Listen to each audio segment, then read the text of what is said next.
Improved seed and animal stocks have increased income, and the project has provided better healthcare and education.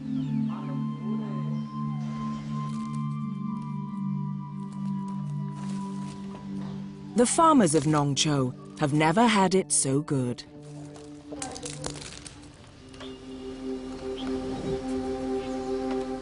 For as long as anyone can remember, each family in Nongzhou collected firewood and brush from the hillsides to cook with. But as the population grew, they had to go further and further to find fuel, stripping the vegetation from the hillside. Wei Jinlong has seen his income quadruple over the past few years. No longer worried about immediate survival, he has begun to take a long-term view.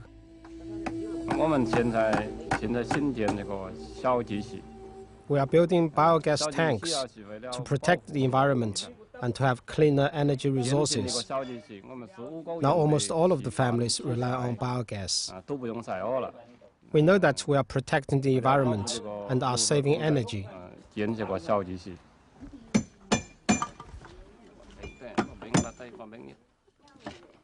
The villagers are sparing 24 kilos of wood per day per household, or around 9,000 kilos per year per family.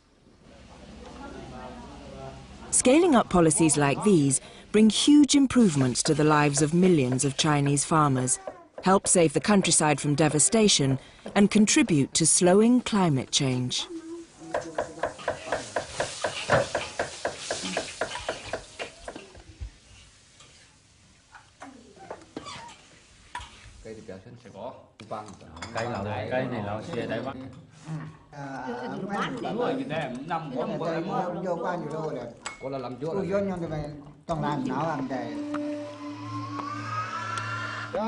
But productivity is just one part of the equation. The farmers of Nongzhou must also get their produce to market. 11 kilometers away, Three Rocks, or Sanshi in Chinese, is the nearest market town. To link Nongzhou with Three Rocks, the authorities built a road in the late 1990s.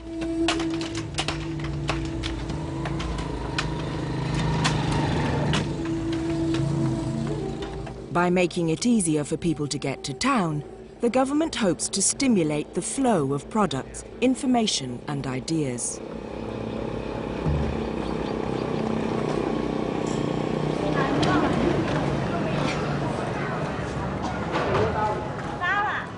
Major policies like reform the economy and open to the outside world and the household responsibility system are aimed at giving China's rural farmers the freedom and incentive to improve their lot.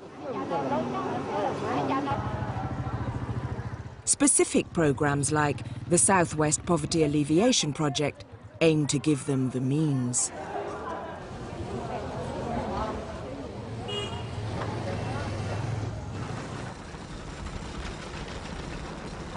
China's farmers have done a lot, but there's still a long way to go.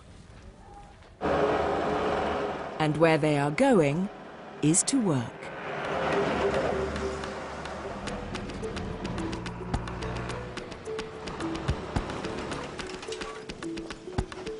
Around 100 million Chinese from the countryside are now finding work in China's wealthier cities and sending the money back to their hometowns. The increasing trend towards Dagong, or labour mobility, has become a vital part in projects like the Southwest Poverty Alleviation Project. It facilitates the flow of labour to the cities and capital to rural areas.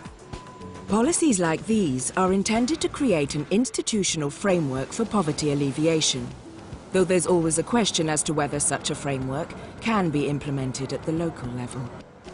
People think China is a central planned economy, but actually it's a very big country, and the central government do not always have very direct control of all the specific aspects of the local activities. And so how to coordinate between the central government and the local government. Also at the same time, how to coordinate between different departments of the government and how to handle the different interest groups. Getting this balance right can allow individual initiative and innovation to flourish. Nowhere else in China is this better illustrated than in Wenzhou, in China's coastal Zhejiang province, where 97% of the economy is privately held. Here, leading enterprises that help bridge the gap between agriculture and industry can qualify for special government subsidies if they process agricultural commodities, engage rural labour in industry, and enlarge markets for rural produce. Called longtou, or dragon heads, they are often run by entrepreneurs with roots in China's peasant villages. Su Zhongjie is a dragon head. He remembered the woven grass mats which the farmers used for drying their grain and slept on hot and humid summer nights.